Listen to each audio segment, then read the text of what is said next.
Hello, I hope you guys can hear me. I will disable live chat for this video and for other live streams as well. I think I will enable it once I get a second monitor because everything happens in a single monitor. Okay, anyways, uh, let me just change to full screen. Right. So last stream, I think I finished vectors in space. I remember learning about this, and I started this, but I will try to finish this stream. So vector valued functions. Vector valued functions. I think I did this chapter. I will just reread it. Definition of a vector valued function. Our first step in studying the calculus of vector valued function is to define what exactly a vector valued function is. So a vector valued function is a function of the form Rt is ft in one component and then another function in the j component. Or we have three functions for three components. Where the component functions f, g, and h are real valued function of the parameter t. Vector valued functions are also written in the form, okay, in this form. I think I did this last stream. A vector is considered to be in standard position if the initial point is located at the origin. When graphing a vector valued functions, we typically graph the vectors in the domain of the function in standard position because doing so guarantees the uniqueness of the graph. This convention applies to the graphs of three-dimensional vector valued functions as well. The graph of a vector valued function of the form Rt is equal to fi plus gj consists of the set of all t and rt, and the path it traces is called a plane curve. The graph of a vector valued function of the form this consists of the set of all t, rt, and the path it traces is called a space curve. Any representation of a plane curve or space curve using a vector valued function is called vector parameterization of the curve. Okay, so rt, the plane curve represented by rt is equal to 4 cos ti plus 3 sin tj. So when t is 0, we have 4i. We have 4i. And then this direction is when t is increasing. So t over here is pi over 4. T over here is 3 pi over 4. Then keeps increasing.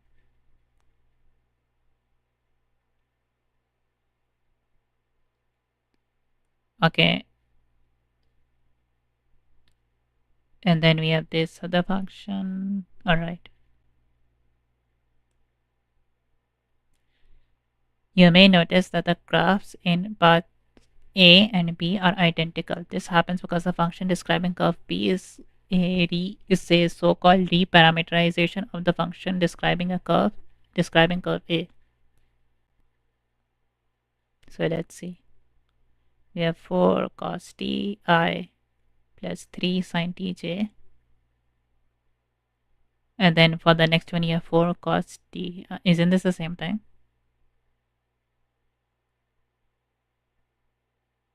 How are these two different? Maybe they made a typo.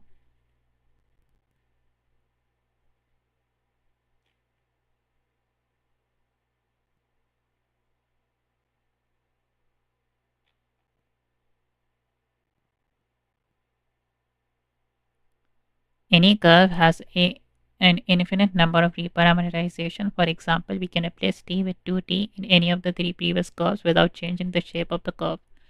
The interval over which t is defined may change, but that is all.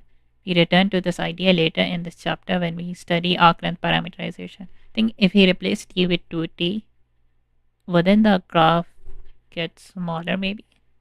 Like the shape would shrink.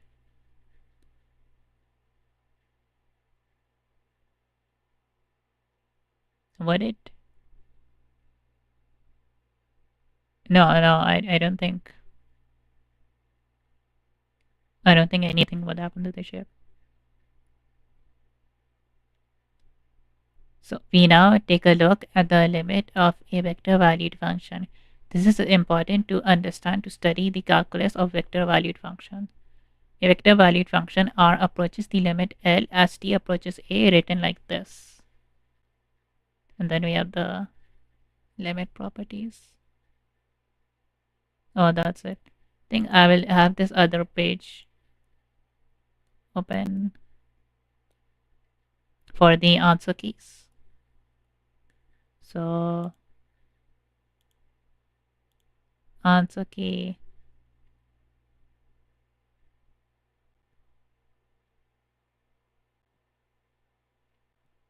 Actually, I will just go to the next chapter. Calculus of vector valued functions. To study calculus of vector valued functions, we follow a similar path to the one we took in studying real valued functions. Now that we have seen what a vector valued function is and how to take its limit, the next step is to learn how to differentiate a vector valued function. The definition of the derivative of a vector valued function is nearly identical to the uh, definition of a real valued function of one variable. However, because the range of the vector valued function consists of vectors, the same is true for the range of the derivative of the vector valued functions. The derivative is, so rt, yeah, the definition is the same, provided that the limit exists. If r is if the derivative exists, then r is differentiable at t. If the derivative exists for all t in an open interval ab, then r is differentiable over the interval ab.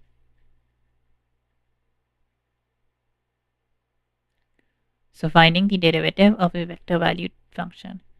Using the definition to calculate the derivative of the function. So we have, I will just how do I take a picture? Control Shift S.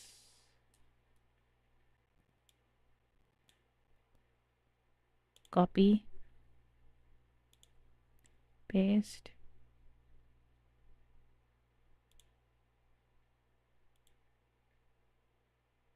Right. So we have the definition is you take limit as h approaches 0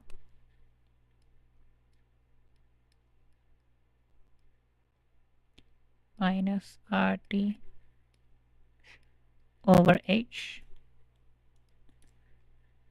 or are they using the, okay, and then if we plug in this over here, so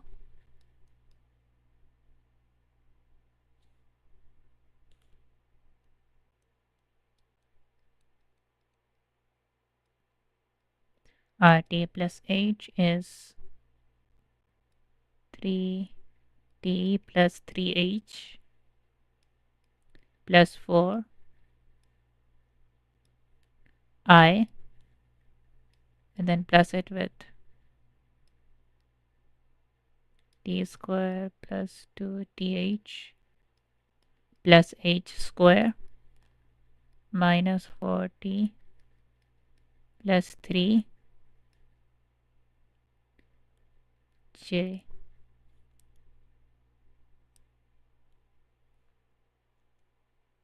So this is 3t, the I direction,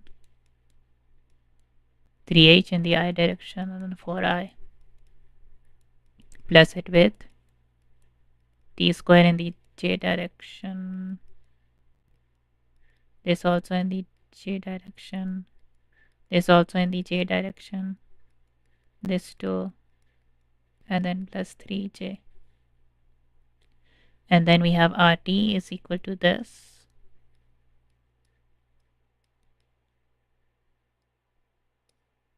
Three t in the I direction, 4I. That's it with t square I minus 4ti. No, it's j actually. Plus 3j. Now if we do minus RT,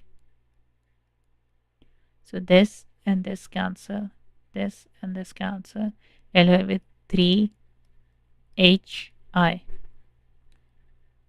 and this cancel, this and this cancel, this and this cancel. We are left with plus 2tj, 2thj, plus it with h square j. And then if we do this, divided by h, we get 3i plus 2tj plus hj. And then if we take limit as h goes to 0, minus RT divided by h, we get this will go towards 0, so we are left with 3i plus 2tj.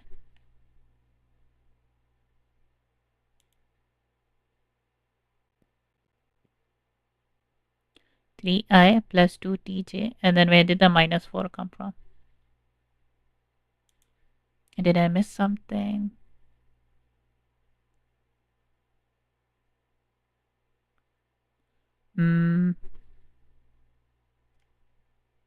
Hold on. We have this. I think it's minus 4th. Right? Yeah. No, wait. Steve, it's minus 4t minus 4h, like that. Minus 4hj. And then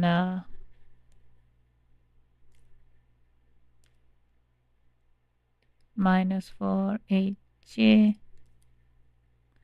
minus 4j minus 4j.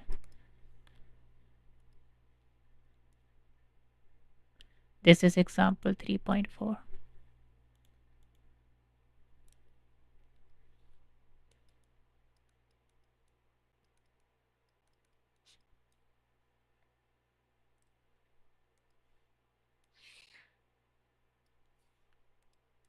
Next one. Notice that in the calculation in 3.4, you could also obtain the answer by first calculating the derivative of each component function, then putting these derivatives back into the real valued functions.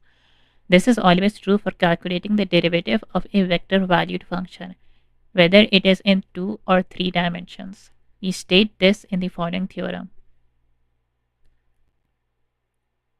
So, RT is Fi plus Gj plus Hk, then the derivative is the derivative of each.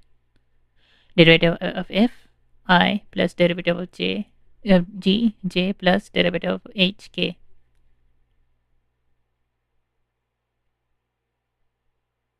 Okay,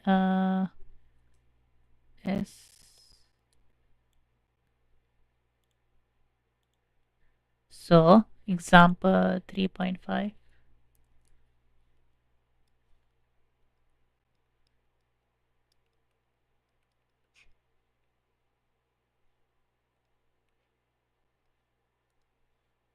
We have A, the derivative of RT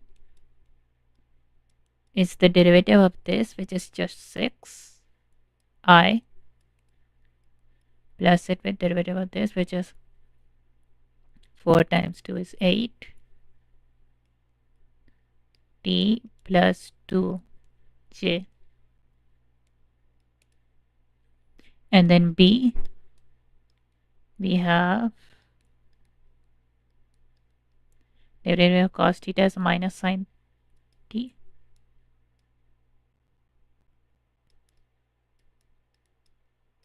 I, derivative of sine is cos.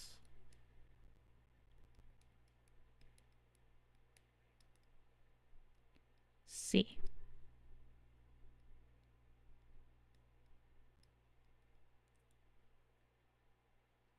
Now we have derivative. I don't think C would fit here.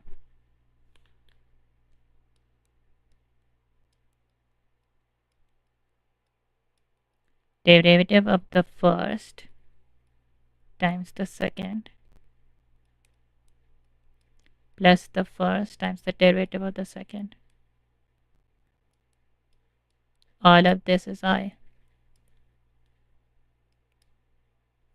Then plus it with derivative of the first times the second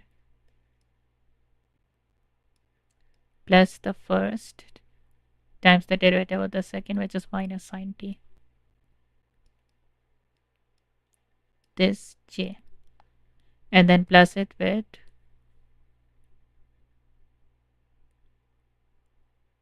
so with respect to 2t, it doesn't change. The derivative of 2t with respect to t is 2. So 2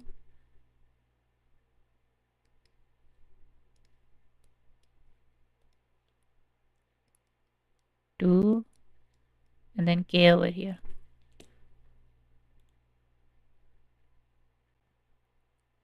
Let's see. It's a minus. Yeah, it's a minus.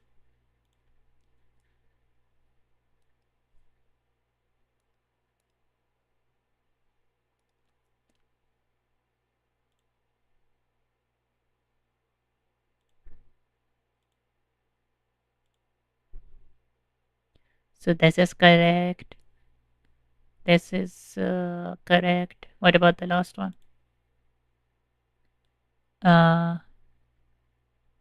Okay, it's correct. So here are the properties. Scalar, we have sum and difference. You have scalar product.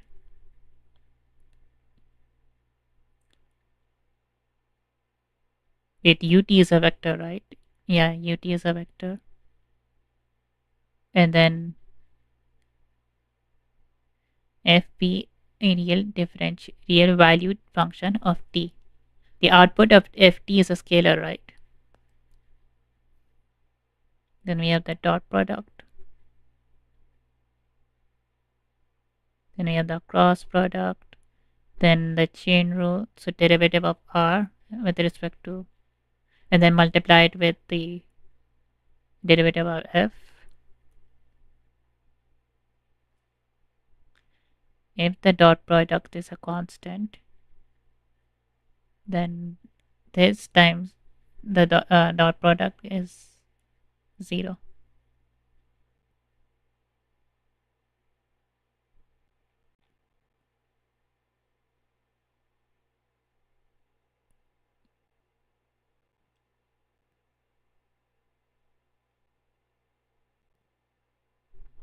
Using the properties of derivatives of vector valued functions.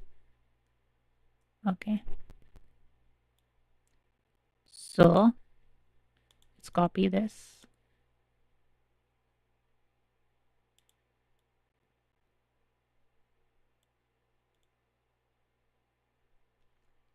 So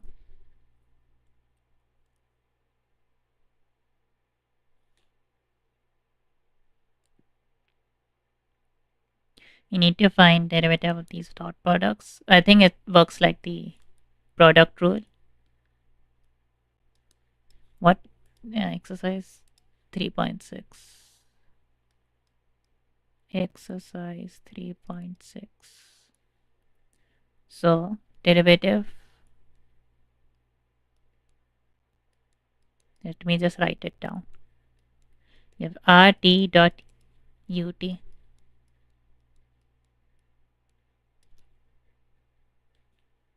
This is equal to derivative of R.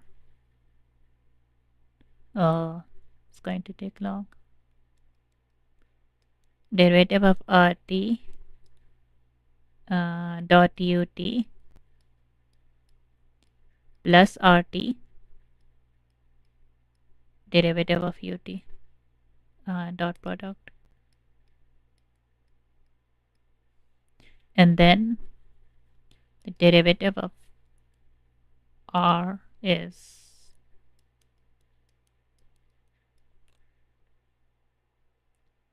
so 6I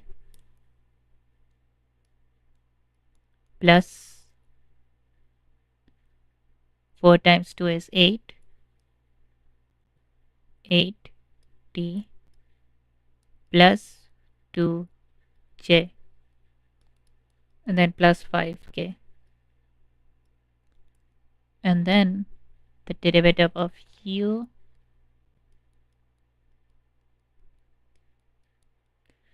so t square becomes 2ti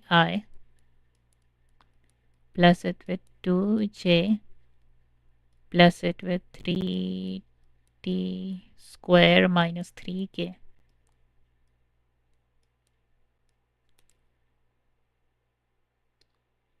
And then you have this dot product this. So this dot product this. You just need to multiply the components together. So we have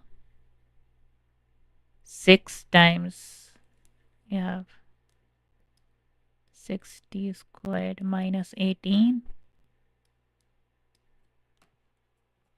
Hold on.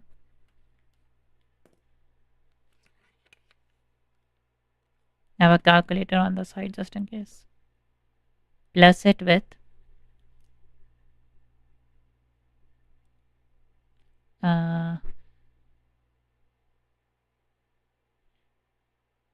8t plus 2 times this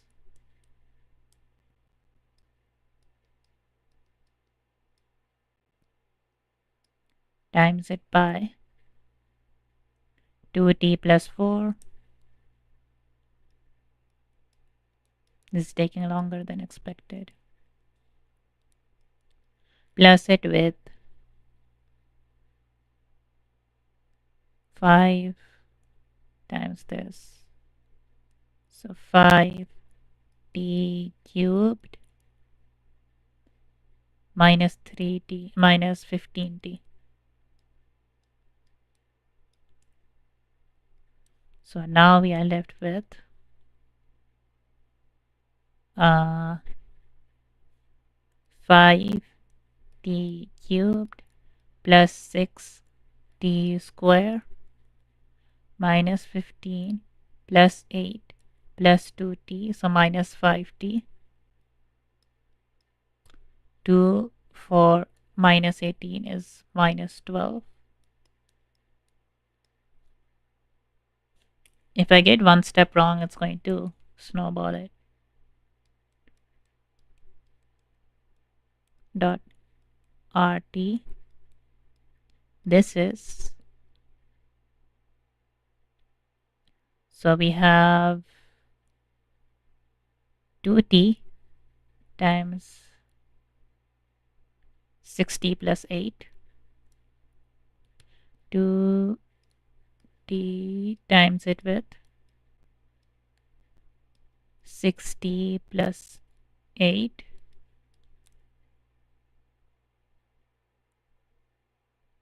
Then we have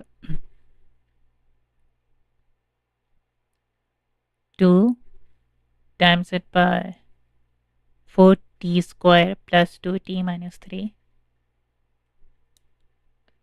So 8t square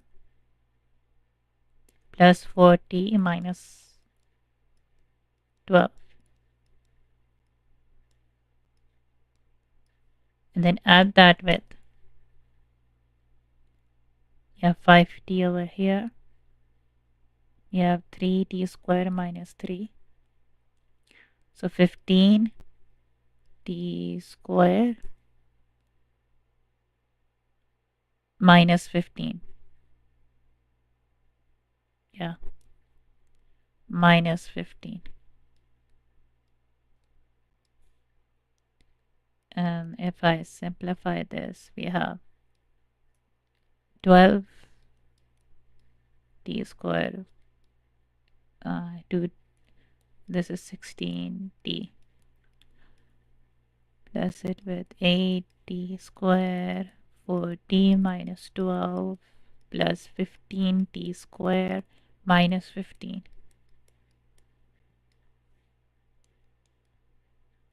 So 12, 8, 15 is 35. T squared, 16 and 4, 20t. I'm just checking if I've missed anything. Minus 12 minus 15 is minus 27. And then we add these two, but let me just see if I did it correctly.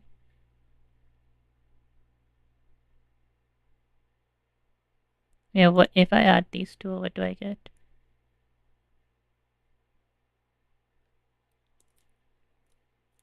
So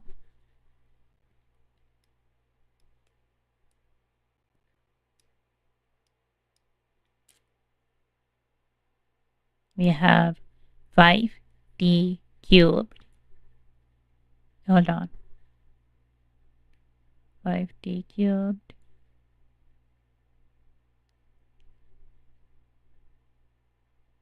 Okay. Hold on. 5t cubed. No, cubed.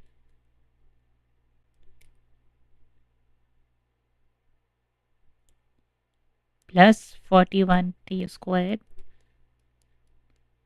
plus 15t and then minus 27 minus 12, which is minus 39.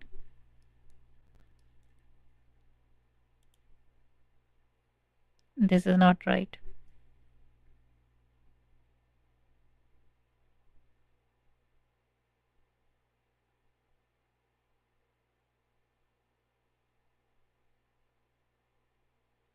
So for the first dot product, we have 6t squared minus 3. Let's just check the first dot product. 6t squared plus 8. 6.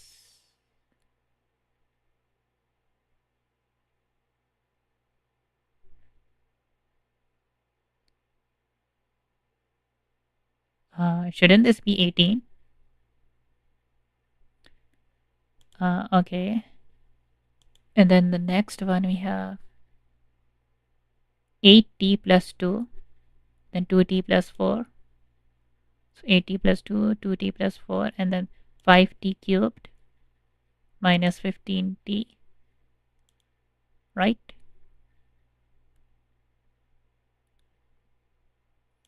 And then for the next one, you have 2t, 6t plus 8, 2, 4t squared.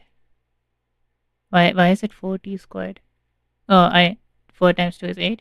So 8t squared plus 4 minus 4 times 3 is 6.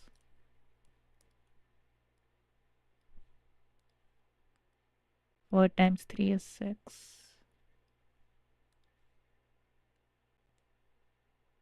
So minus 6 plus 8 minus 15. No, minus 6 minus 15. Minus 21.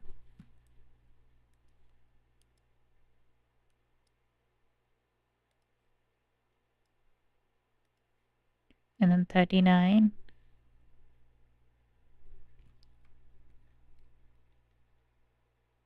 Minus 33. Okay, that's one mistake. And then we have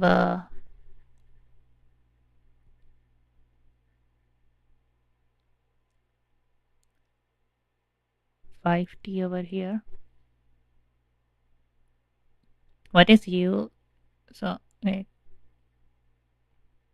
you have 5t over here times it with 3t squared minus 3. So you have 15. I multiplied it by 5, not 5t. You have 15t cubed minus 15t minus 15t. 15t cubed minus 15. Wait. So all of this is wrong.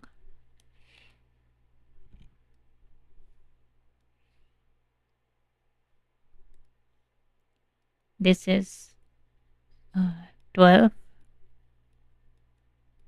t squared plus 16 plus it with 8 t squared plus 4t minus 6 plus 15 t cubed minus 15t.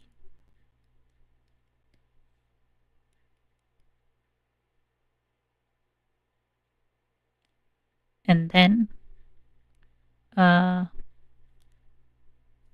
15t cubed plus 24t squared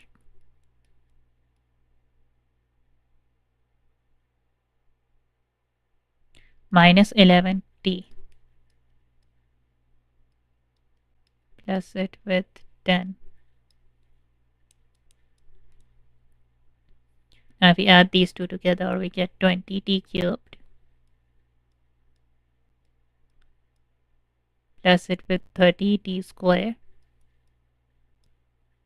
minus it with 16t minus 2.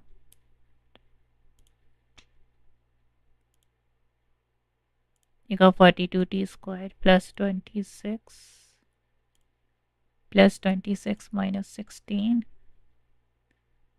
Let's see where I made an error. 5t, 3t squared minus 3.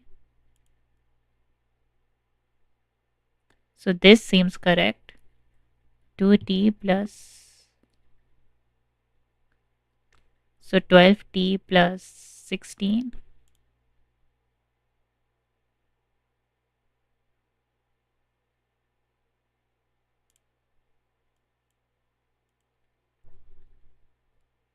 Twelve t plus 16 plus 8t squared plus 4t minus 6 plus 8t squared plus 4t minus 6 plus it with 15t squared minus 15t. Then over here we are left with 20t squared.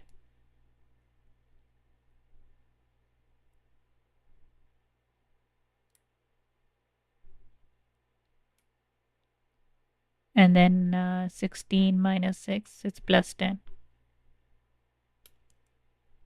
20t squared plus 6t squared gives 26.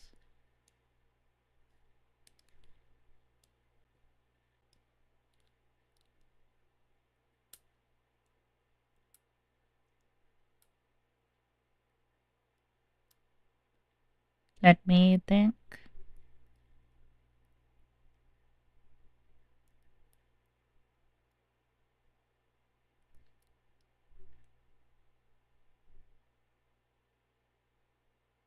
So plus 4t minus 15t is minus 11. And then we do a minus 5, we get minus 16. So why are their answers so different?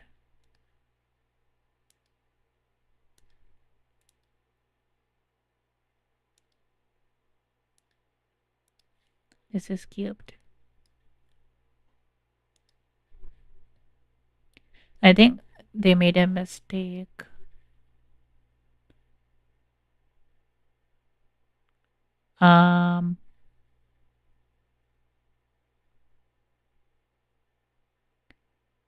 So we have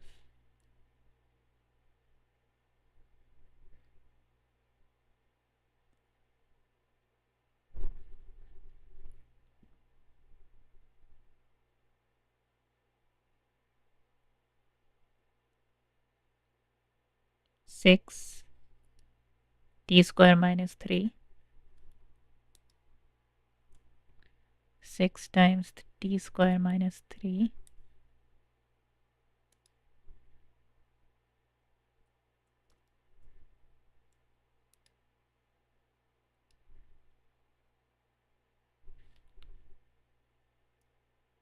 This times this. 5 times this. So 6t squared minus 18.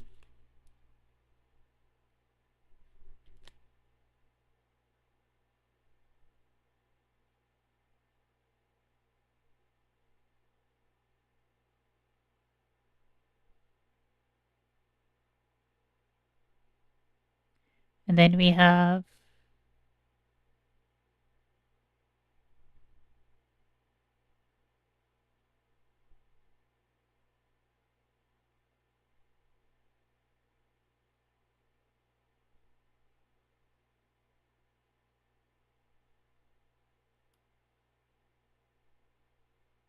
I did not evaluate this fully.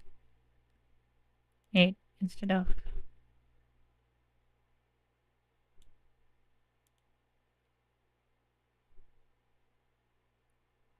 so 6 t squared 6 times 3 is minus 18.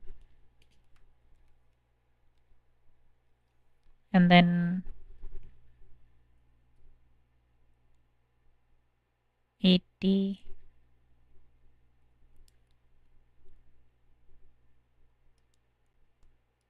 16t square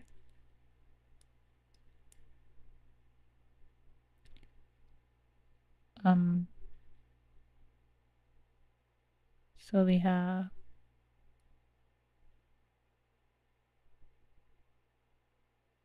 16t square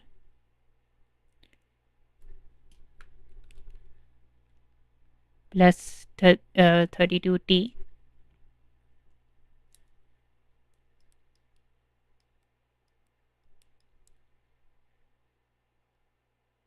plus 4t plus 8.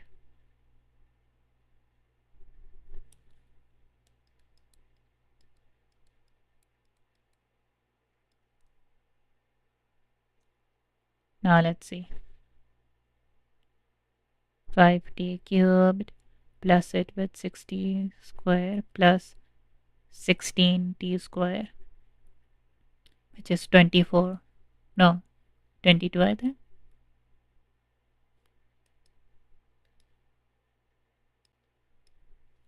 32 plus 4 minus 18, which is 18.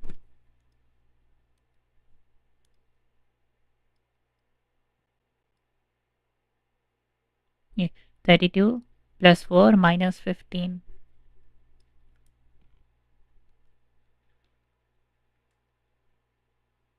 which is 21. Then minus 18 plus 8 is plus 10.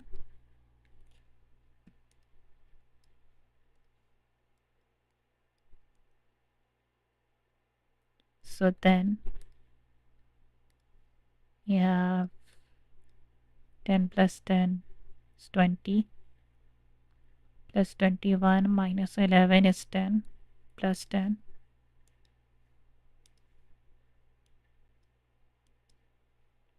22, 42.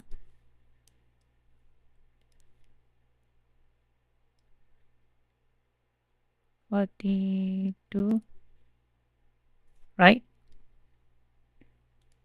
But I still got it wrong. It's with the issue is with the last two.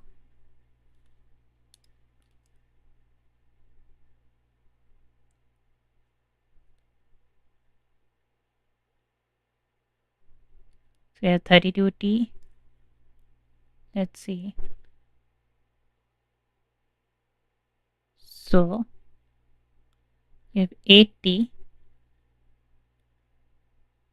times 2t, 16t square 8 times 4 is 32.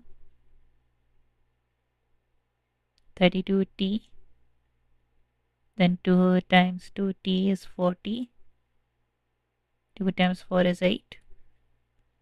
And I can't find my mistake. You have 5 with 5t cubed minus 15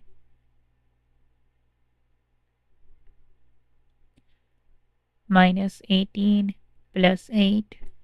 It's minus 10 actually. Minus 18 plus 8 is minus 10.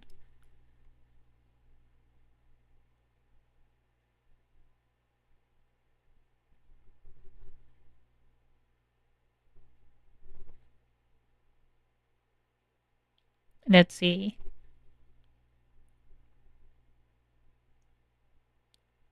32 4. But 10 and 10 gives 0. They got minus 16.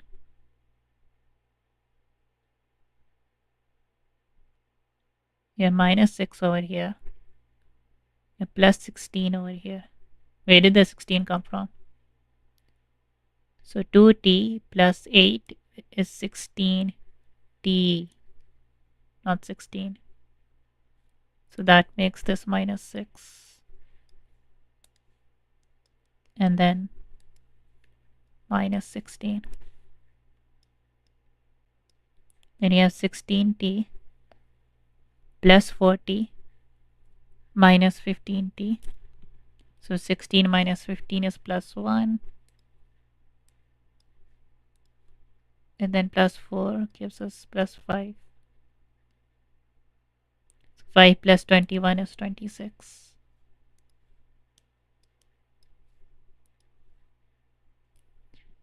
Yeah.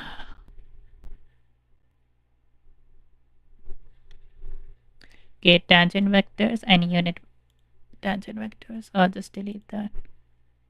Otherwise, it will make my browser slow. Recall from the introduction to derivatives that the derivative at a point can be interpreted as the slope of the tangent line to the graph at that point. In the case of a vector valued function, the derivative provides a tangent vector to the curve represented by a function. Consider the vector valued function rt is cos t plus sin tj. The derivative of this function is rt squared plus is minus sin t plus cos t. If we were to substitute the value t is equal to pi over 6 into both functions, we get this. The graph of this function appears in 3.5 along with the vectors r pi over 6 and the derivative of r pi over 6.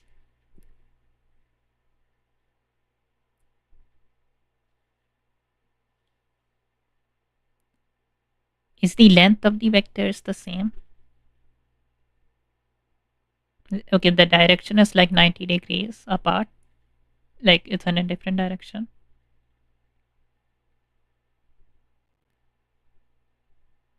But is the magnitude equal?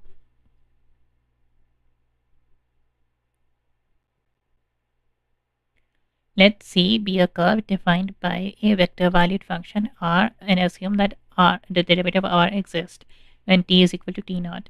A tangent vector v at t is equal to t naught is any vector such that when the tail of the vector is placed at point r t naught on the graph, vector v is tangent to curve C. Vector derivative of r is an example of a tangent vector at point t is equal to t naught. Furthermore, assume that derivative of r is not 0. The principal unit tangent vector at t is defined like this. The unit tangent vector is exactly what it sounds like, a unit vector that is tangent to the curve.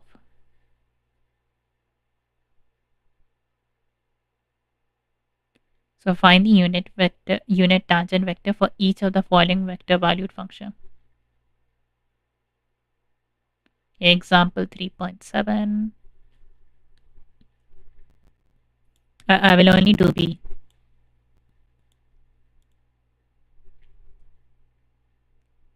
So this is exercise 3 point, example 3.7.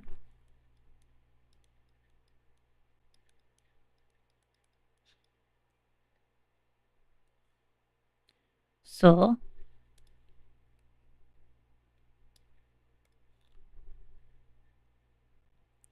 the derivative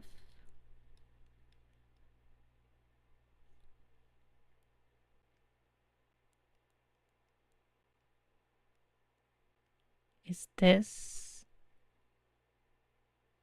plus 4 times 3 is 12 t squared j plus it with 6k.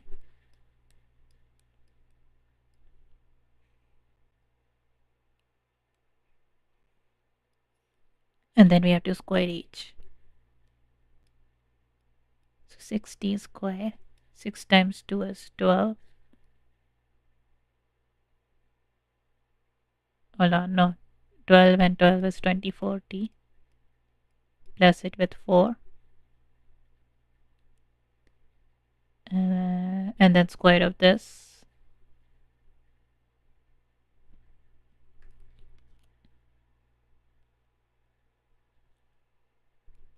Plus 144 t to the power of 4 plus it with 6 square.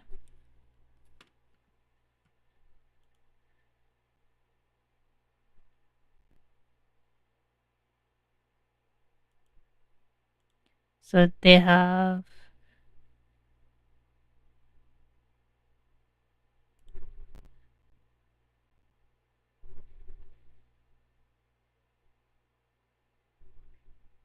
6t plus 2i minus 12t square plus 6. Then they took the 2 out. I mean, they took 4 out. Oh, 6 times 6 is 36, yeah.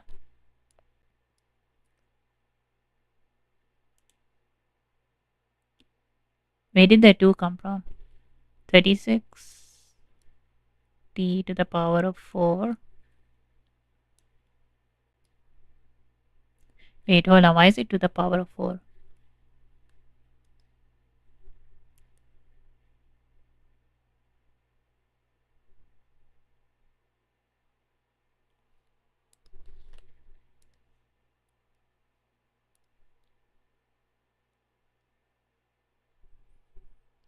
$144 divided by 4 is 36 here. So it comes from here. So 144t square,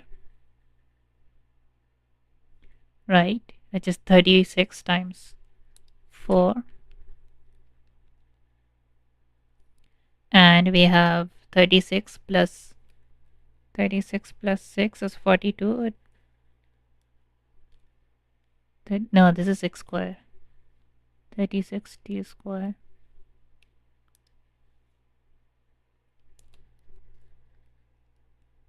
Yeah, actually this is correct. I keep forgetting they multiplied it by 4. And then we have 2040, so that becomes 60. And then we have 6 square, which becomes plus 9. Hold on. And then we have 6 square. 6 square plus 4. So 40, yeah, plus 9. Integrals of vector valued functions. Let f, g, and h be integral real value function over the closed interval a, b.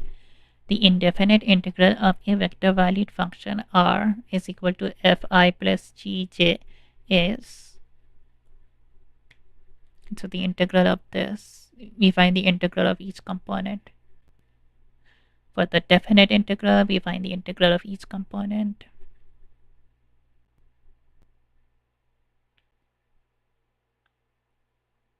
Okay, let's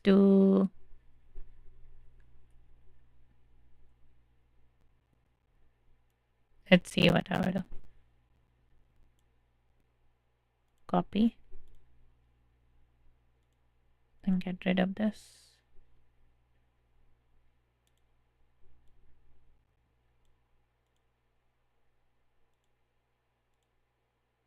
So this is example 3.8.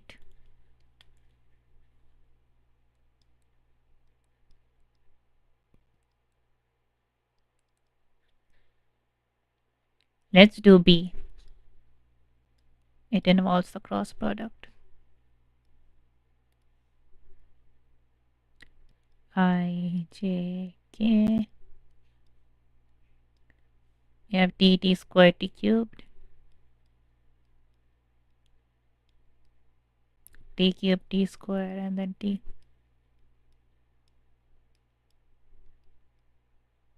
So for the I part, you have this t squared times t cubed minus this. 3 plus 2 is 5. Right? This is the I part. And just write it like this. And then for the j part, we have t times t. T cubed minus hold on. Yeah, minus it with t cubed times t cubed. 3 plus 3 is 6. Then for the k part, we have t cubed minus. Is this correct? Yeah, it seems correct. So integral of t cubed minus t to the 5 with respect to t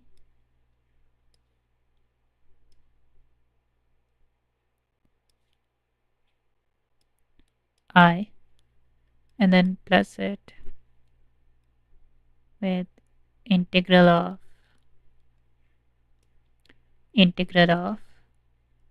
t to the power of 6 minus t squared j, plus it with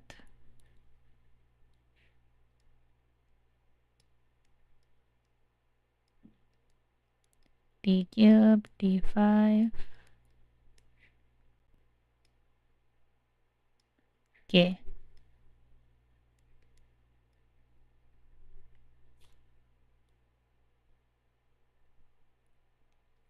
So we have 4, 4, 5, 6, 6,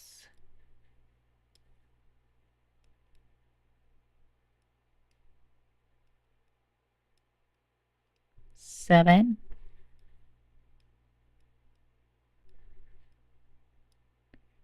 j, plus it with, I think the most difficult part was the cross product.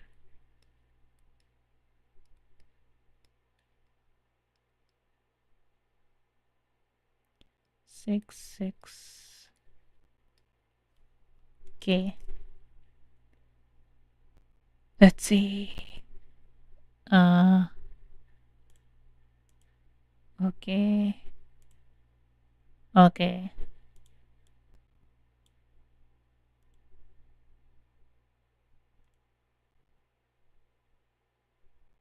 Oh, that's it.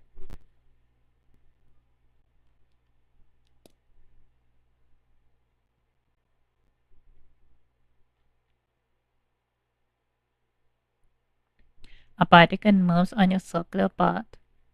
For the solution exercises, they have any odd ones, right?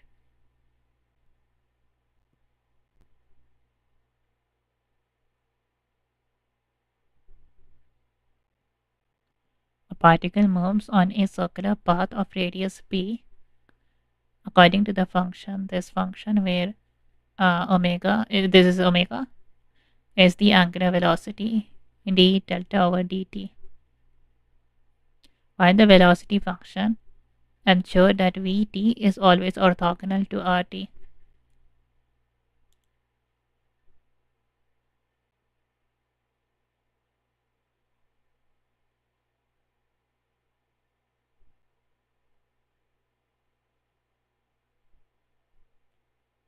So let's say this is 1.4. What chapter is this?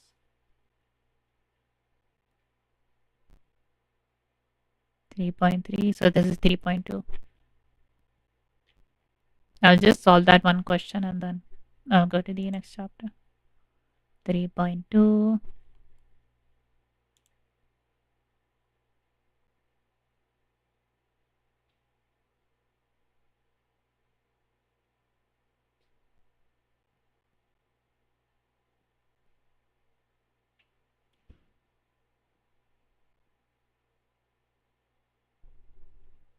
Yeah, chapter 3 here.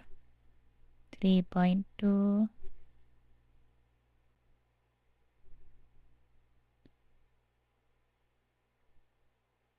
Okay, they have 67.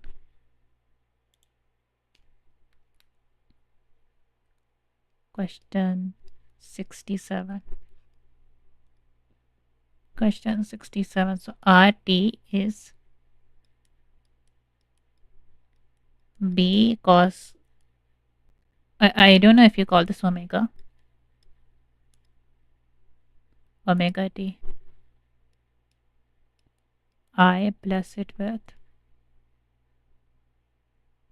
B sine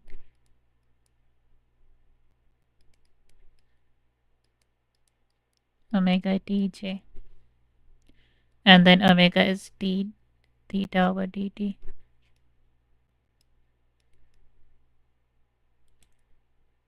So the derivative is with respect to t, it is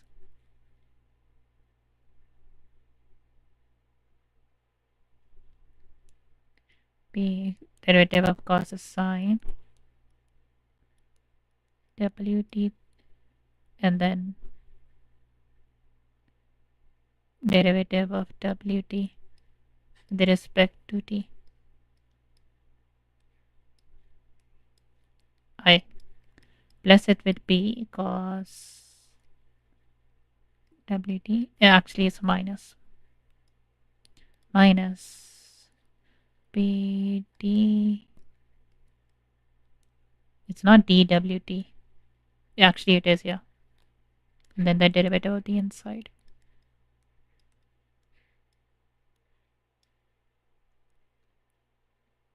So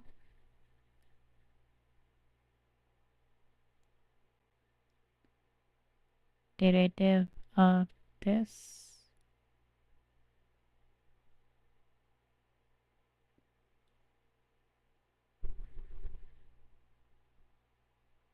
so if w is the w t is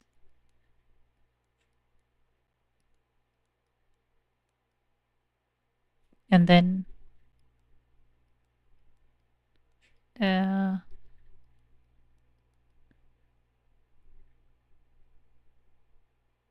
is it this?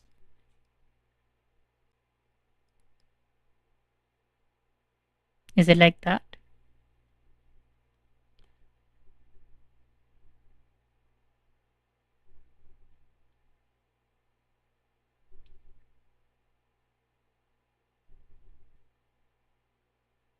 If I accept this, then we can take this out, right?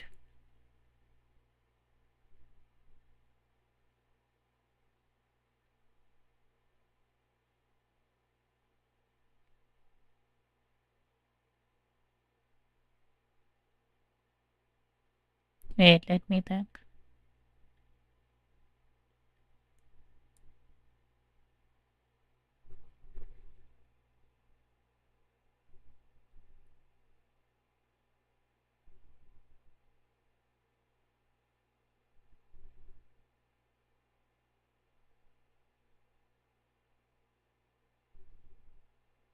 I think if you have a line and then you invert the I and j component, then invert the sign as well, then you get the perpendicular line.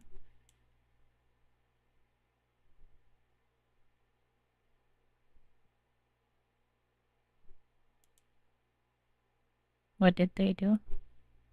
So the derivative is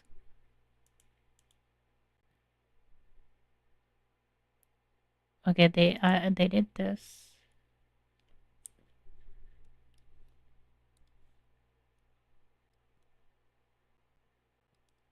B sine WT W and then B minus B cos WT and then W and then dot this.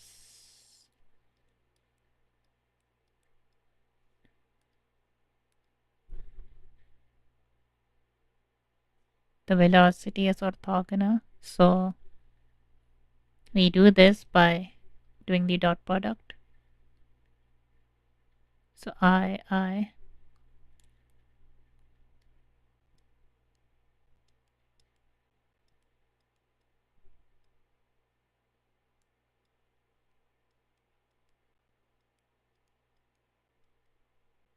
plus it with actually minus B square. Same thing here. One is sine and the other is cos.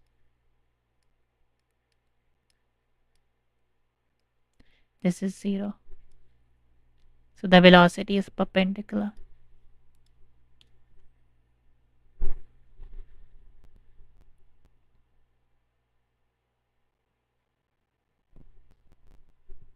So the derivative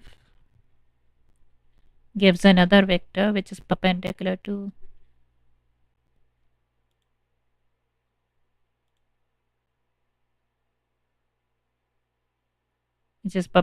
basically.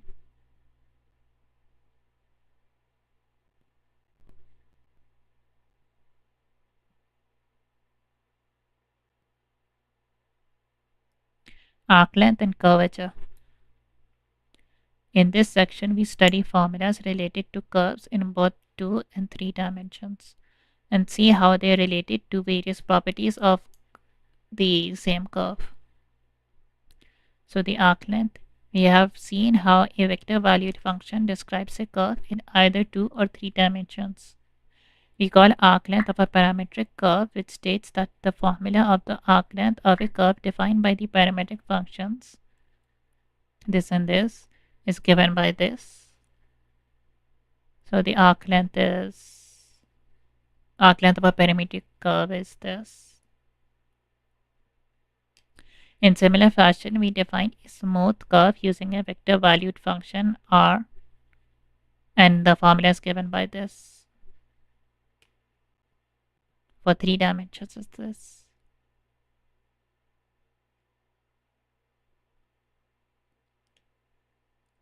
So this here is basically the magnitude of the derivative.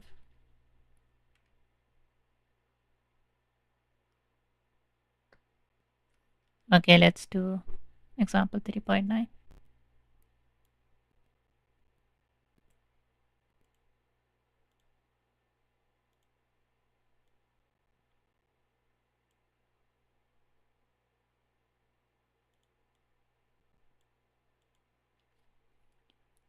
So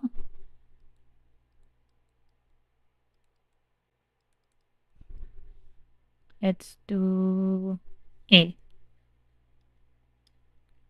The arc length S is the integral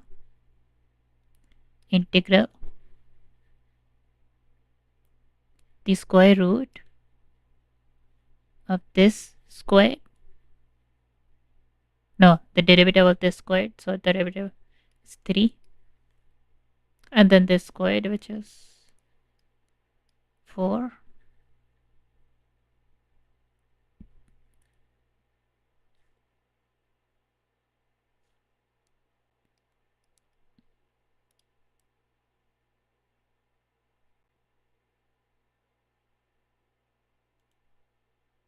So then we are left with 5, right? 3 square plus, yeah, it's 5. But if it's 5, then The evaluation is 5t plus c.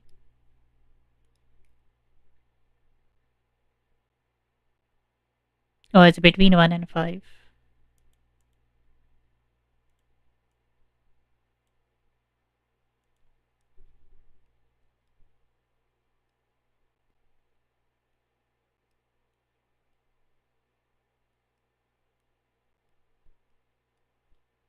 So 5 times 5 is 25. 5 times 1 is, so it's just 20. Should I do next one? Maybe just next time.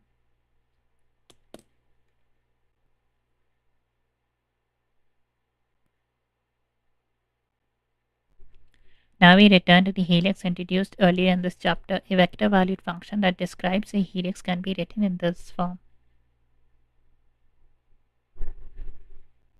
And the arc length is this. Arc length parameterization. We now have a formula for the arc length of a curve defined by a vector valued function. Let's take this one step further and examine what an arc length function is. If a vector valued function represents the position of a particle in space as a function of time, then the arc length function measures how far that particle travels as a function of time. The formula of the arc length function follows directly from the formula for arc length.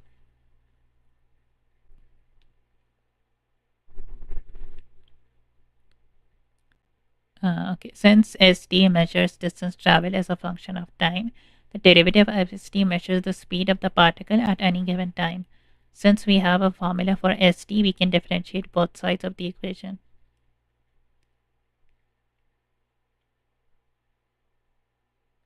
We have this, and then we are left with the magnitude of the derivative, and that's the speed. If we assume RT defines a smooth curve, then the arc length is always increasing. So the derivative of st is more than 0 for t is more than a. Last, if RT is a curve on which the magnitude of the derivative of r is 1 for all t, then this is just t minus a.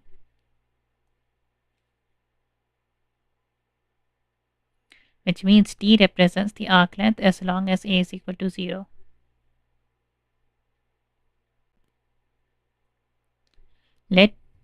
What was before?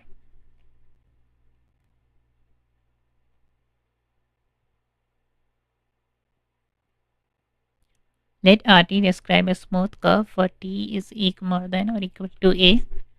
Then arc length function is given by this. Furthermore, ds over dt is equal to this, the magnitude of r, the derivative of r, which is more than 0. If it's 1 for all t greater than equal to a, then the parameter t represents arc length from the starting point at t is equal to a. A useful application of this theorem is to find an alternative parameterization of a given curve called the arc length parameterization. Recall that any vector valued function can be reparameterized via change of variables. For example, if we have rt is equal to 3 cos t, 3 sin t, that parameterizes a circle of radius 3. We can change the parameter from t to 4t, obtaining a new parameterization rt is 3 cos 4t and then 3 sin 4t. The new parameterization still defines a circle of radius 3, but now we only need to use the values. 0 is less than or equal to t, which is less than or equal to pi over 4 to traverse the circle once.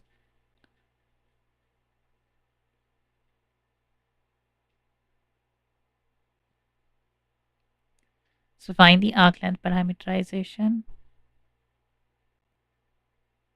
I don't get what they're doing exactly. So define the arc length function, which is st.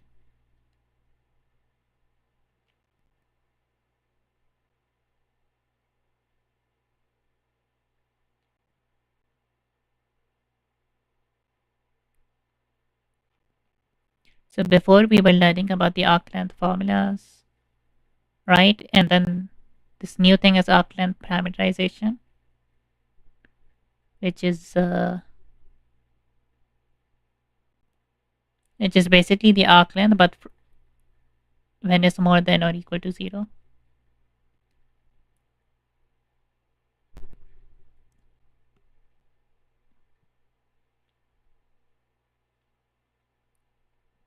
An important topic related to arc length is curvature. The concept of curvature provides a way to measure how sharply a smooth curve turns. A circle has constant curvature. Uh, the smaller the radius of the circle, the greater the curvature.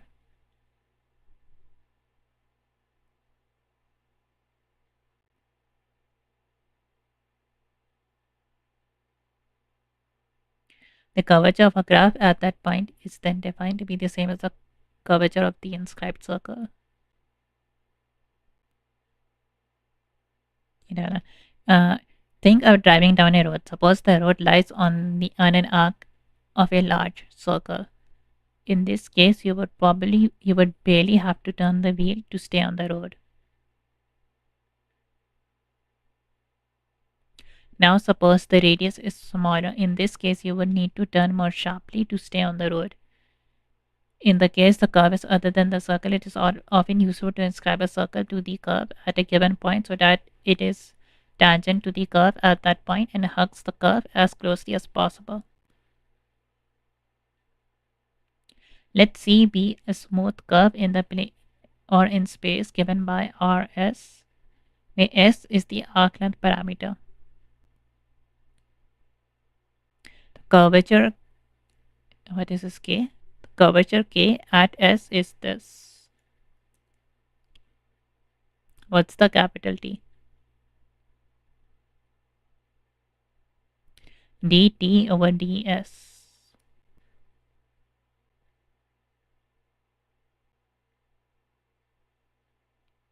Oh, it's a unit tangent vector. So we are finding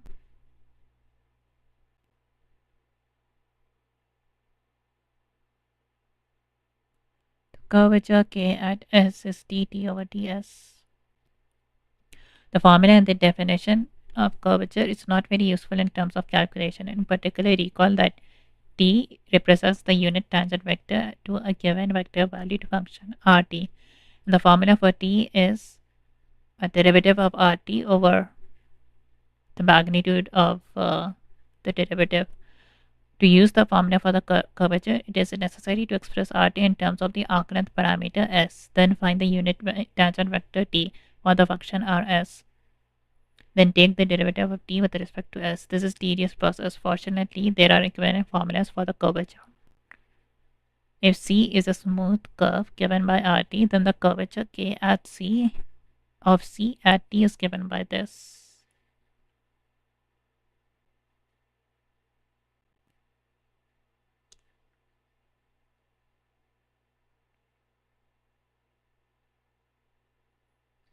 Let's see.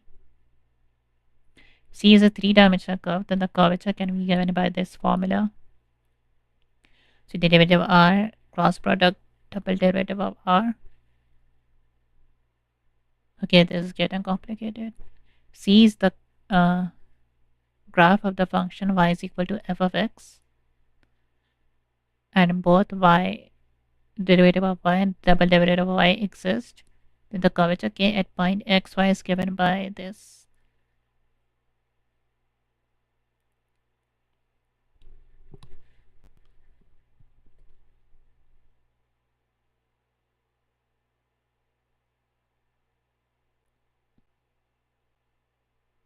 Find the curvature for each of the following curve at a given point. Wait, this is kind of confusing.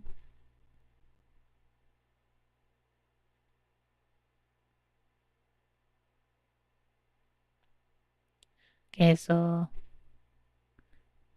the derivative of the unit tangent vector with respect to t, the parameter t, can use the chain rule here. S is the arc length, and then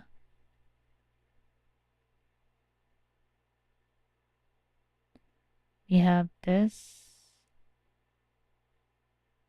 or we have dt over ds, and then bringing this to the other side, we have this.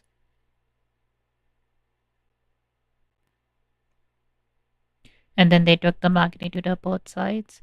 Since ds over dt is derivative of r with respect to t, it's not clear to me what they're exactly finding. So change in the tangent vector with respect to the arc length. How much the unit tangent is changing with respect to the arc length.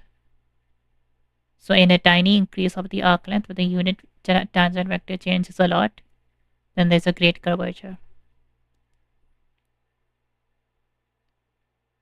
If the arc length, the unit tangent vector is not changing a lot, given that the arc length is changing, then it's a small curvature. Okay, so we are finding dt over ds. We are using this. Since ds over dt is this, then wait, ds over dt.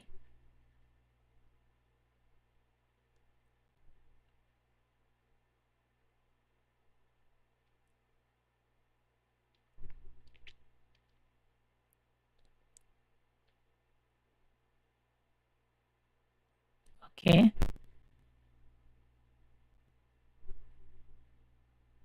let's see.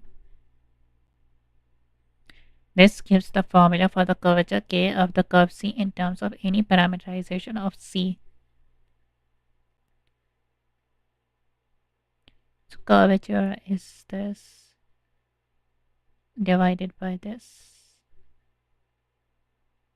In the case of a three-dimensional curve, we start with the formulas.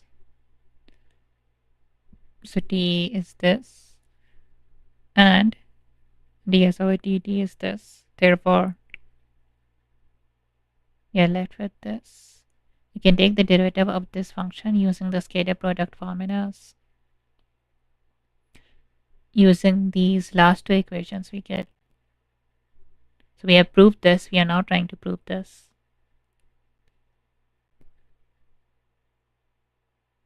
Since this times this is 0,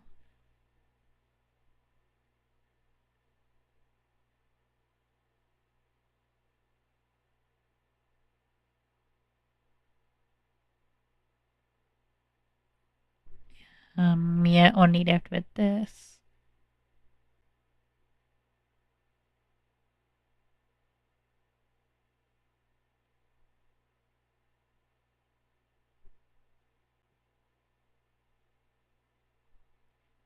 Okay.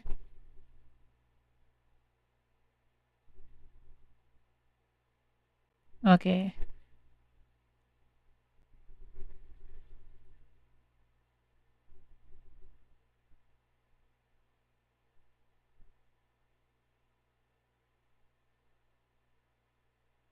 Let's see.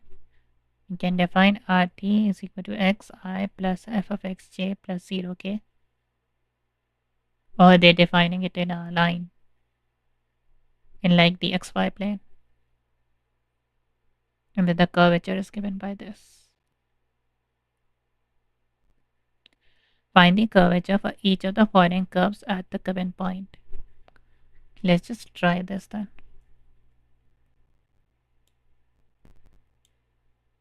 Copy.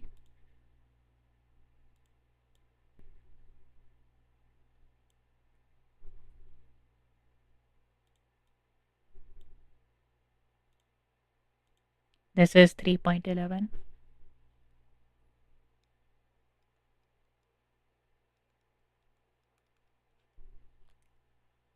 So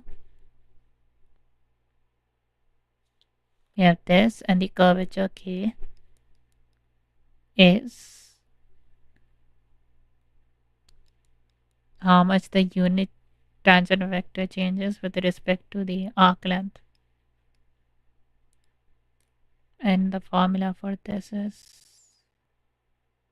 we have, this is in the 3 dimensions, right?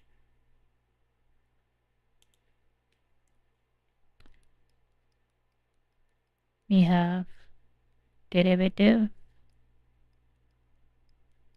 with cross product, the double derivative of t,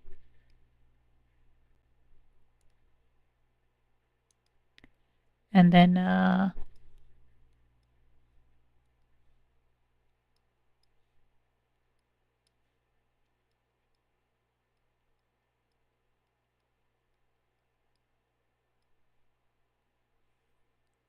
we have this cubed.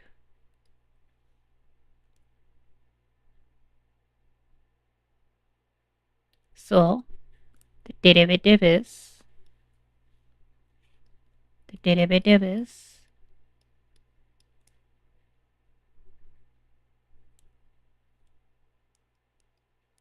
4 sine minus sine t I um,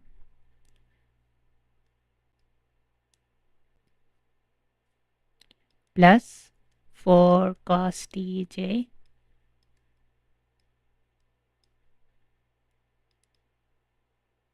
plus 3k.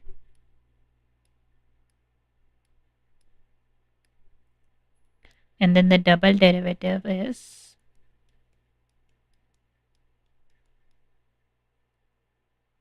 minus 4 cos ti minus 4 sine t, and then that's it, plus 0k.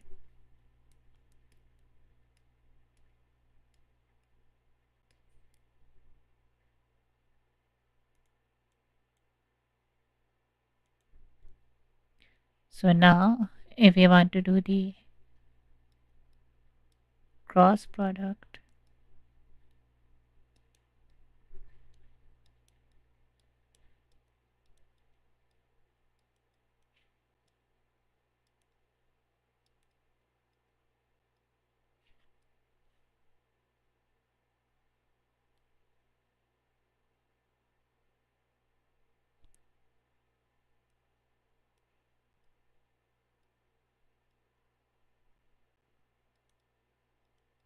and then 4 cos t,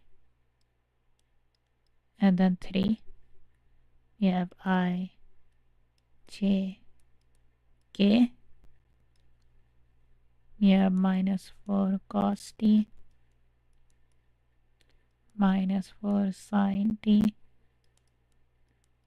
0. This is this times this. No, for I we have this times this minus this times this. 3 times 4 is 12. 12 sine t I, and then for the j part we have minus this times this minus this times this.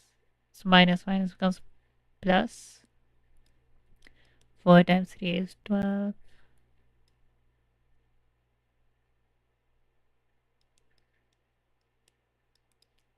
And then plus it with the k part.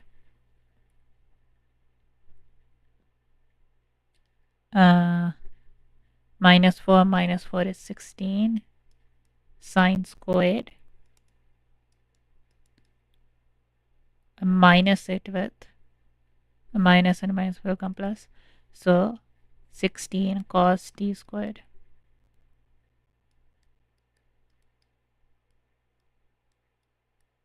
Okay. And then this is 1. So the magnitude of this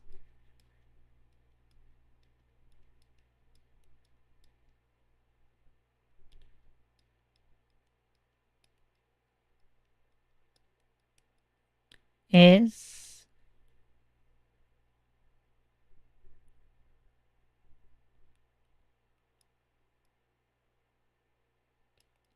sine squared t plus it with minus 12.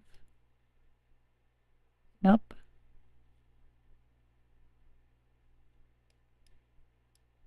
This squared minus 12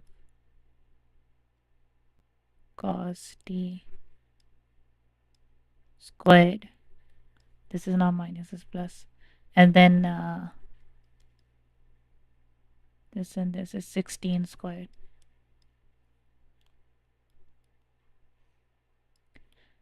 And then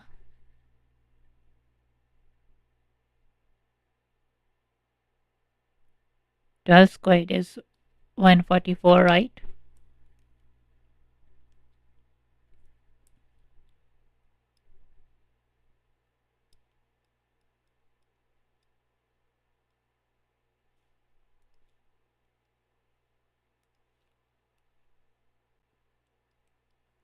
And then 12 squared plus 16 squared, root of that is 20. Now we have just r, the derivative of r.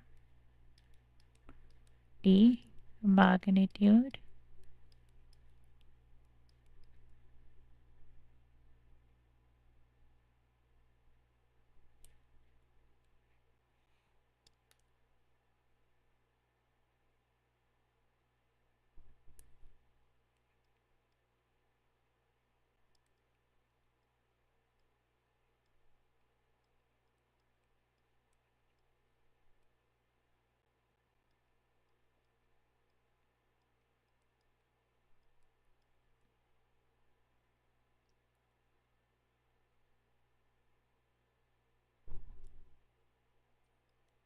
we have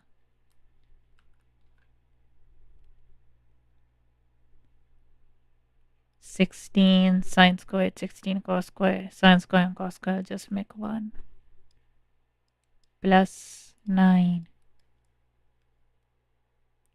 And this gives us 25, but root of that is 5. So 20 over 5 cubed. Wait, where did the t go? Did we even need t? 20 over 5 cubed.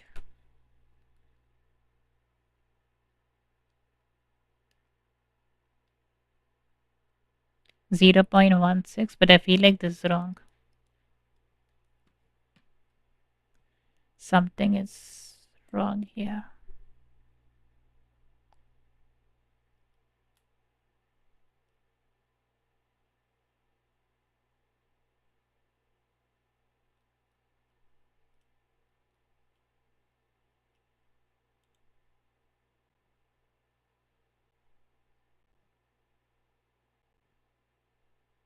Nope.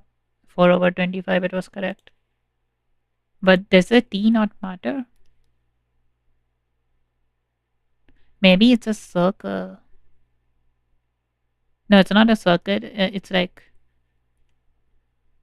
in the I and j plane. Like if you have just I and j, then it's a circle. It's like going up constantly. So yeah, I think the curvature being remaining constant makes sense.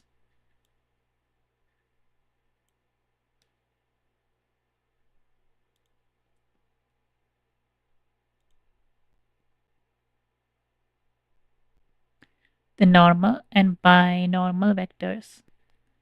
We have seen that the derivative are this derivative of a vector valued function is a tangent vector to the curve defined by RT, and the unit vector capital T can be calculated by dividing R by its magnitude.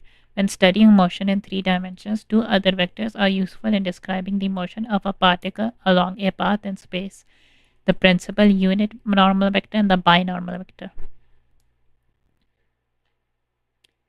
So let's say be a 3-dimensional smooth curve represented by R over an open interval I. If the derivative of the unit tangent is non-zero, then the principal unit vector at t is defined by this. So we have a curve.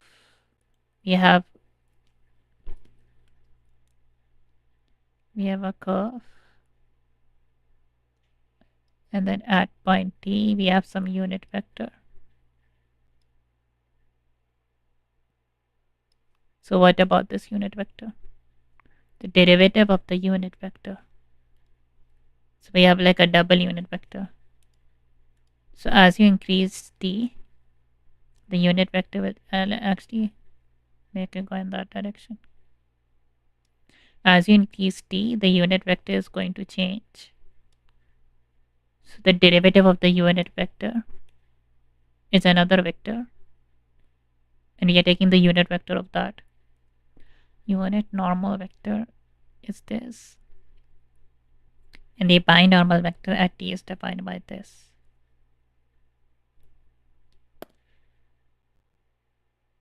Note that by definition, the binormal vector is orthogonal to both the unit vector and the normal vector.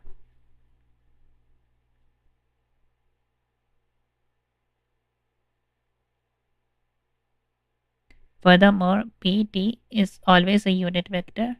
This can be shown by using the formula for the magnitude for the cross product.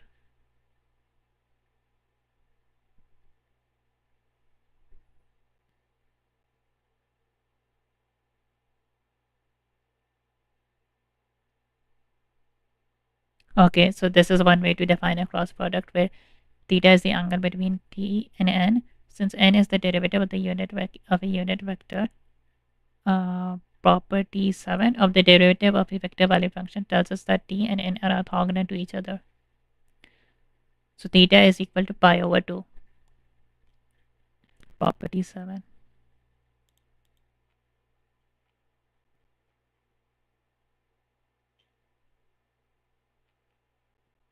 It's too far up.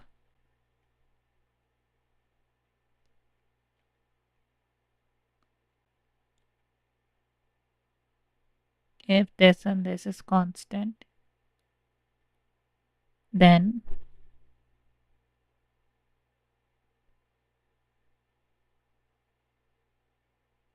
RT dot product with the derivative is 0.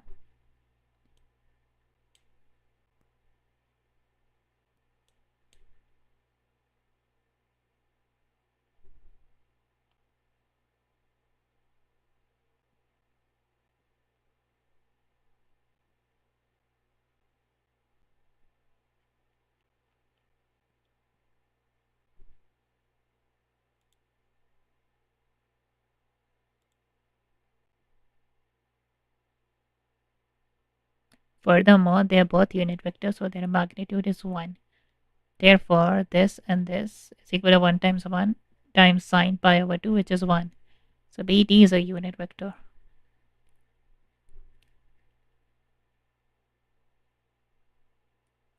I don't get this point. Like, why is theta pi over 2? Like how do we know they're orthogonal?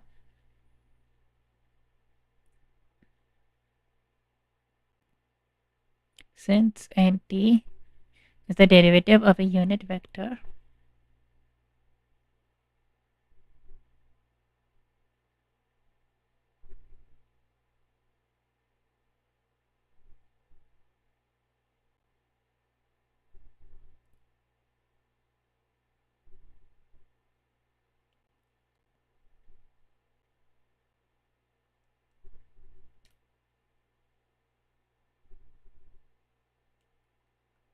okay, I don't understand this point, but I get the rest. The principal unit normal vector can be challenging to calculate because the unit tangent vector involves a quotient. This quotient has a square root in the denominator. In three-dimensional case, finding the cross product of a unit tangent vector and the unit normal vector can be even more cumbersome. Fortunately, we have alternative formulas for finding these two vectors. For each of the vector valued function, find the principal unit vector, unit normal vector. Then, if possible, find the binormal vector. So we have this. You have the unit vector, which they got as this, the normal, vector as this. Wait, if this dot product to this, the dot product is always going to be 0.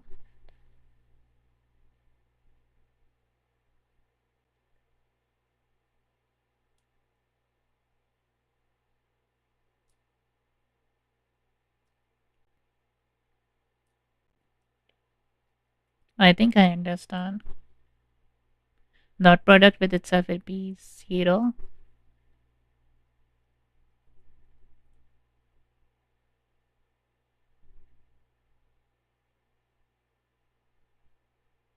No, wait. Dot product would be constant, not 0, I mean. Hold on, this NT. Oh, yeah, the derivative always orthogonal. Yeah, then now I understand.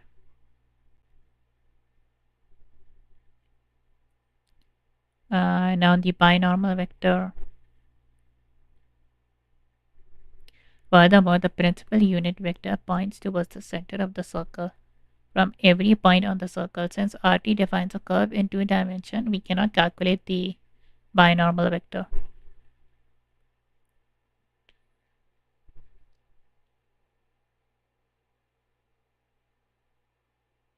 So the change in unit vector every time the parameter increases.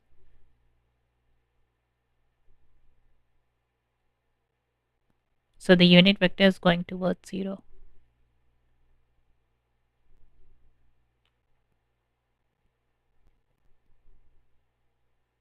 These exercises are so long. For any smooth curve in 3 dimensions that is defined by the vector valued function, we now have formulas for the unit tangent vector t, the normal vector n, and the binormal vector b. The unit vector and binormal vector form a plane that is perpendicular to the curve at any point on the curve, called the normal plane.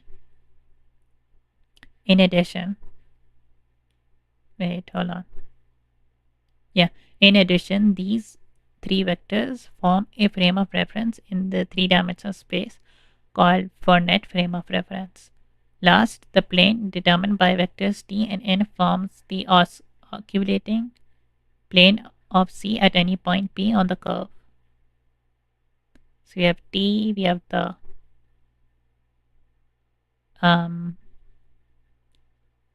unit normal vector, then we have binormal vector. So t and n, if we take the unit normal vector, the binormal vector,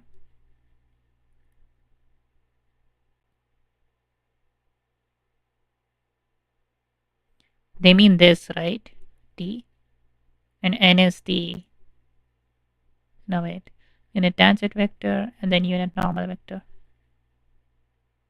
So we have n and we have b. The plane is in the third dimension.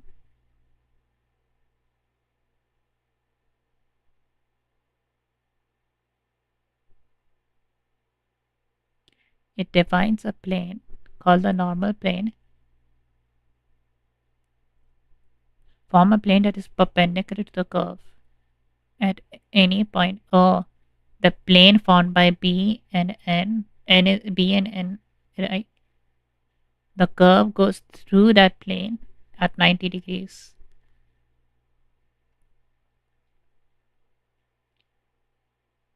Okay, I think I understand. Suppose we form a circle in the osculating plane of C. Osculating plane is what? Vector t and n.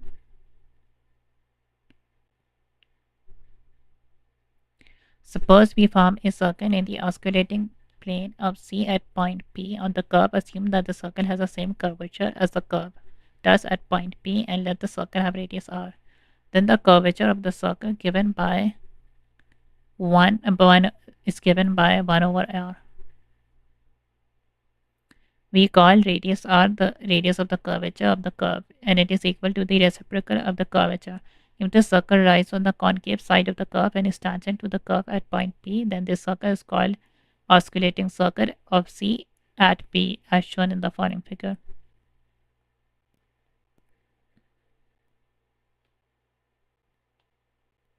And these are exercises. Find the equation of the oscillating circle of this at x is equal to 1. We have graph right here. We need x is equal to 1. So it will be a tiny circle.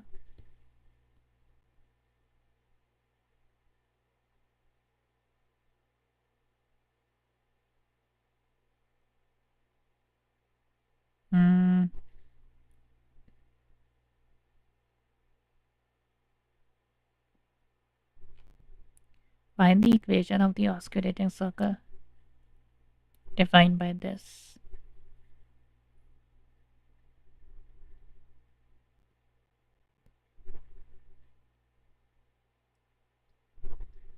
First, let's calculate the curvature at x is equal to 1, and they got this. They got the curvature as 6, therefore the radius of the oscillating circle is 1 over k. Okay. Next, then we calculate the coordinates of the center of the circle when x is equal to 1. The slope of the tangent line is 0. Therefore, the center of the circle of the oscillating curve is directly above the point on the graph with coordinates 1 and negative 1.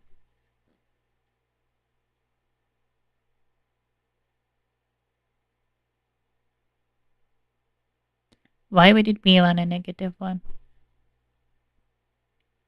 Oh, the center is located at 1 and negative 5 over 6. The formula for the circle with the radius r is given by this. Therefore, the equation is this. It's actually quite complicated. What's the next chapter? Is this the last one? Because I will have to go.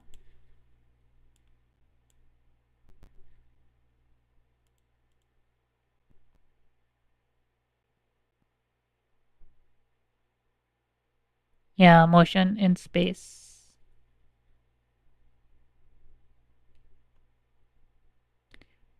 Our starting point is using vector valued functions to represent the position of an object as a function of time. All the following material can be applied to either to curves in the plane or to space. For example, when we look at the orbit of a function, the curves defining these orbits all lie in a plane because they're elliptical. However, a particle traveling along a helix moves on a curve in 3 dimensions. So let R be twice differentiable vector valued function of the parameter t that represents the position of an object as a function of time. The velocity vector v of the object is given by this, the derivative of the vector valued function, and the acceleration is given by this, and the speed is given by ds over dt.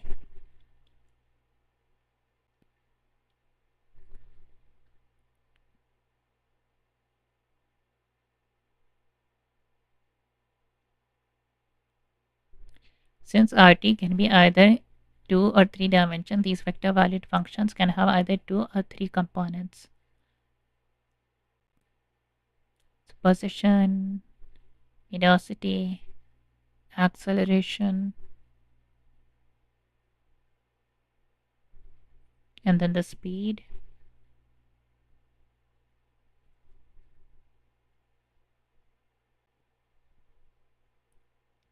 Studying motions along a parabola. A particle moves in a parabolic path defined by this vector valued function where t measures time in seconds. Find the velocity, acceleration, and speed as a function of time.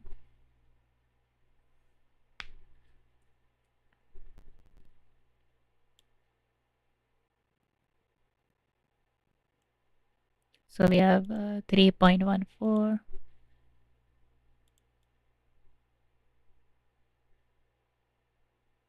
Yeah, the website is getting slower.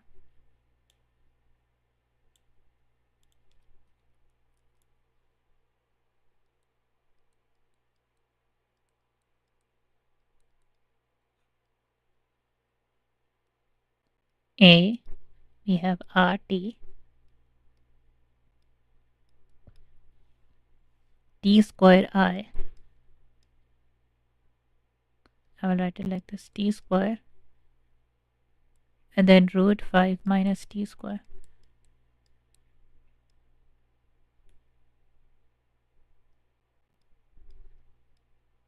And the derivative is just the derivative of each. So 2t, and then we do half 5 minus t square, negative half. Then we multiply the inside, which is minus 2t.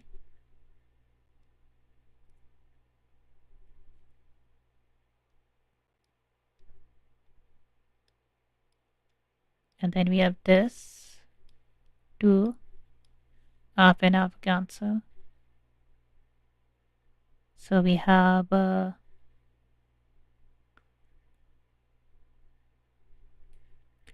let me think.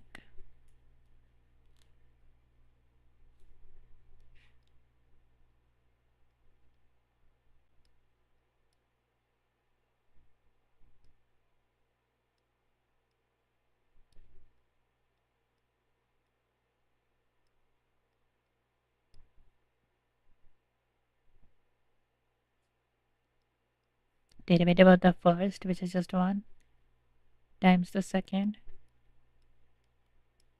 This is minus half. Plus the first times the derivative of the second.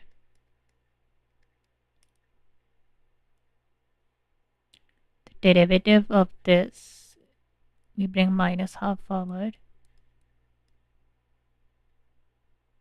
And this becomes minus 3 over 2. And then the derivative of the inside becomes minus 2t.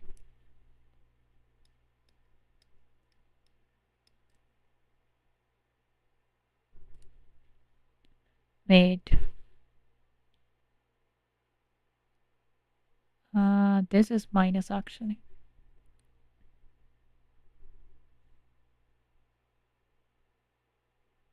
Then this is minus. Plus it with. So 5 minus t square minus half. Plus it with 2. 5 minus t square 3 over 2. Is this correct? I do not know.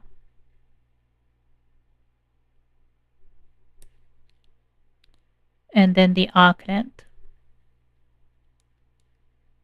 at t. 8, no. And then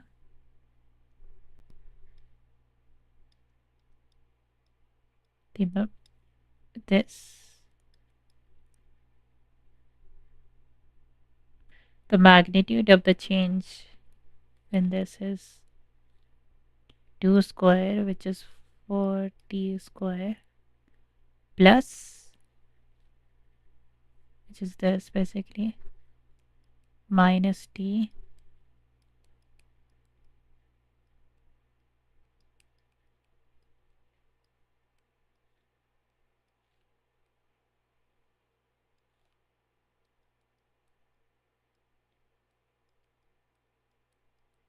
plus it with t square 5 minus t square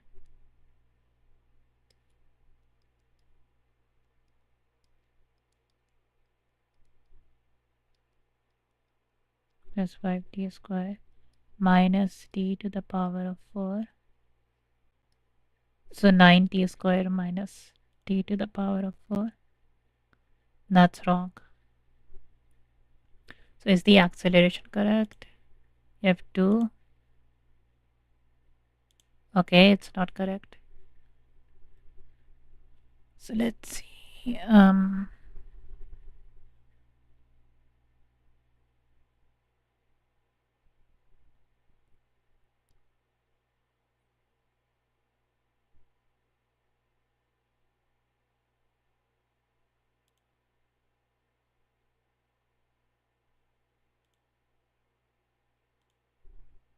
So this is correct, the first one. Why is the velocity not correct? The speed, I mean.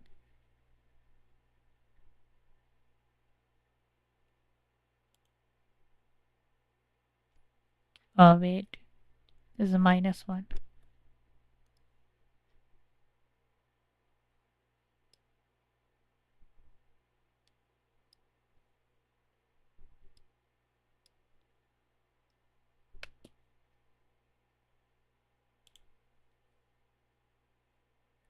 Okay, that I understand.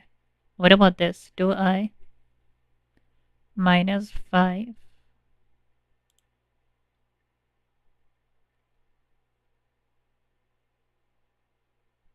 Let's say the derivative minus t over,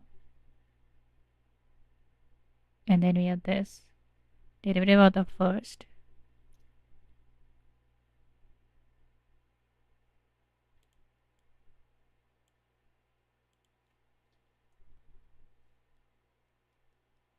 Derivative of the, let's put minus t like this.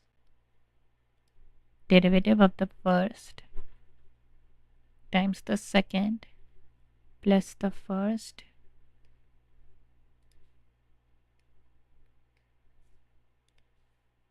times the derivative of this, which is, we bring minus half forward, and this becomes -3/2, and then the inside becomes -2/t.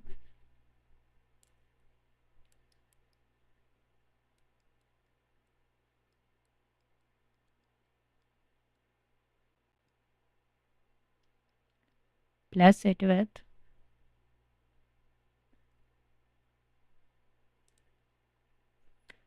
no, actually minus.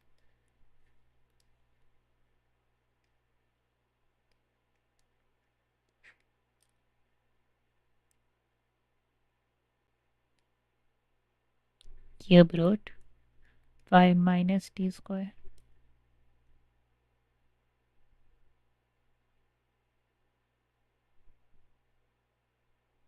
How is this wrong?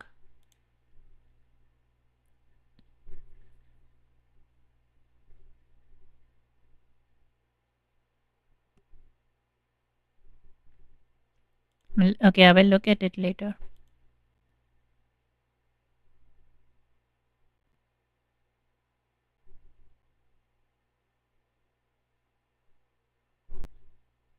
Okay, I have to go. I wanted to complete this chapter, but it's taking longer. I will, next time I start calculus 3, I will start it from here. And I need to revise some of the previous stuff. I'll end the stream here then. And I will see you guys next time.